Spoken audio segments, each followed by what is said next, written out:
Every once in a while in NASCAR, somebody stops being just a cool story and starts becoming a real problem for the entire garage. Not a headline, not a feel-good moment, an actual problem. The kind of driver that veterans start talking about differently. The kind of driver that makes champions choose their words carefully when reporters ask about him after the race. The kind of driver where you can feel the respect in the garage genuinely shifting in real time. That is exactly where Shane van Gisbergen is right now in 2026, and the quotes coming out of the garage prove it beyond any doubt. Today, we are breaking down the full SVG story, where he came from, how fast the development has actually been, what happened at Las Vegas that reminded everybody just how special this driver is, and what the biggest names in NASCAR are now saying about him publicly. Because when Denny Hamlin calls you one of the elite, superior drivers in this sport, and Bubba Wallace sits at dinner with a teammate and says you are going to win on an oval very soon, that is not hype anymore. That is the garage telling you exactly what is coming. Before we get into it, subscribe to NASCAR Report right now if you are a real NASCAR fan who follows this sport every single week. We are building this community from the ground up, and we want real fans in it. Now, let us go. To understand how big the 2026 SVG story actually is, you have to go back to where it all began. 2 years ago, most people in NASCAR looked at Shane van Gisbergen as a specialist. The guy from New Zealand, 3-time Australian Supercars champion, 80 career wins, 3 Bathurst 1000 victories. He came over and shocked everybody by winning the 2023 Chicago Street Course race in a one-off debut start, the first driver in the modern era to win a Cup race on debut, and the first New Zealander ever to win a NASCAR Cup Series race. Most people saw it as a great moment rather than the beginning of a real long-term Cup threat. Then, 2024 reinforced that thinking. SVG ran Xfinity full-time, won 3 races, and every single win came on a road course. His best Cup oval finish that year was 26th. The talent was obvious. The oval learning curve was brutal. The question was always whether he could ever become a complete Cup driver, or whether he would always just be a road course specialist. Then 2025 arrived. First full-time Cup season. It started rough. 31st at Phoenix, 34th at Las Vegas, 32nd at Homestead. Ugly numbers. No sugarcoating it. But once the road courses arrived, the season flipped completely. He won 5 of the 6 road course events. Mexico City by 16.5 seconds, Watkins Glen by more than 11, Charlotte Roval by more than 15. Total domination. He became the fastest driver to reach 5 Cup wins since Dan Gurney in 1968 and took home Rookie of the Year. But the moment that mattered more inside the garage happened quietly on ovals late in the season. Back-to-back top 15 oval finishes, including 14th at Richmond and 10th at Kansas. The road course ace label was still firmly attached, but the foundation of something much bigger was starting to show underneath it. And then 2026 arrived, and everything got serious in a hurry. NASCAR brought back the chase format, and that changes everything for a driver like SVG. Last year, a road course win could lock him into the playoffs, and oval races were genuine learning opportunities without massive point consequences. That safety net is completely gone. Every race matters now for points. Every stage matters, and the entire playoff stretch has 0 road courses to fall back on. Charlotte also moved back to its oval layout, 1 less road course on the schedule, and absolutely none in the 10-race postseason. If SVG wants to be a genuine championship factor, he has to get good on ovals, and get good fast. He has not run from that reality at all. He said flat out that he didn't join this series just to do road courses, that oval improvement is the real mission, and that he believes it is happening every single week.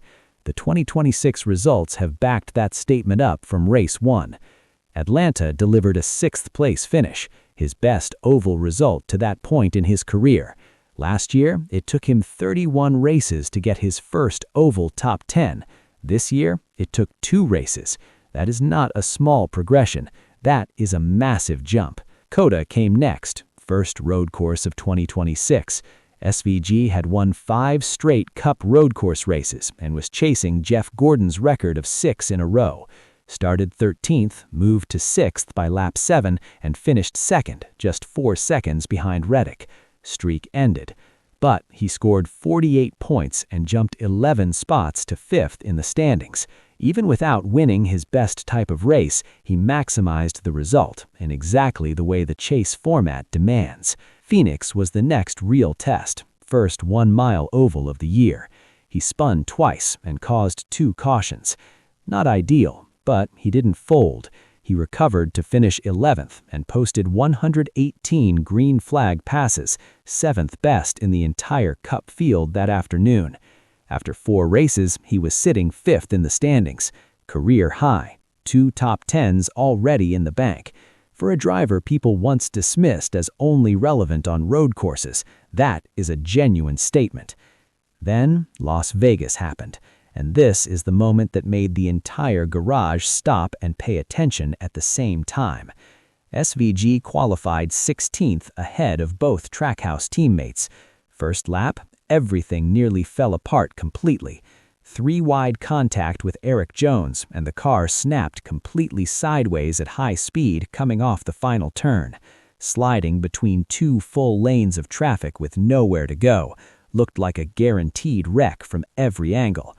Somehow he held the drift, brushed Briscoe's car, which actually helped straighten him out, dropped to the apron, and just kept going. The NASCAR in-car footage released and spread everywhere within hours. Clint Boyer on the broadcast couldn't believe what he was watching. The slide destroyed the front splitter, and the car handled terribly for the remaining 266 laps. He finished 36th, dead last. But that save reminded every single person watching just how freakishly talented this driver genuinely is. And the quotes from competitors afterward told the rest of the story about exactly where SVG stands in this garage right now. Denny Hamlin said the trend is continuing, and SVG keeps getting better week after week. He called him one of the elite, superior drivers in this sport, who has the genuine ability to adapt to oval racing. Hamlin is one of the smartest, most experienced voices in the entire Cup garage. That is a meaningful statement from someone who does not give those out easily. Chase Elliott said he was not surprised by the oval improvement at all, because SVG has a great natural feel for balance, and that's the key to this whole story. You can teach technique, you can study data, but natural balance and instinct for what the car is doing underneath you at speed, that's harder to develop than anything else. Elliott sees it clearly in SVG. That carries real weight coming from a driver of his caliber.